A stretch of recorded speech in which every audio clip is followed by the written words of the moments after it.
అంత పెద్ద అరణ్యంలో భార్య చీర కొంగు చింపేసి ఒంటికి కట్టుకొని వదిలిపెట్టి వెళ్ళిపోయాడు.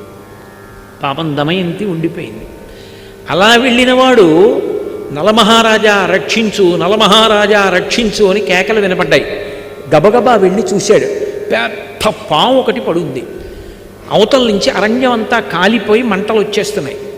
వచ్చేస్తుంటే పాము అంది, మంటల్లో తప్పించుకోలేను, నువ్వే నన్ను ఎలాగోలా తీసుకెళ్ళి ఏదైనా నది ఒడ్డున పడయి, ఒళ్ళు కాలిపోతోంది మహారాజా, నేను కర్కోటకుణ్ణి, మహాసర్పాన్ని, మునిశాపానికి ఇలా పడిపోయాను, ఇప్పుడు కదలలేనంది.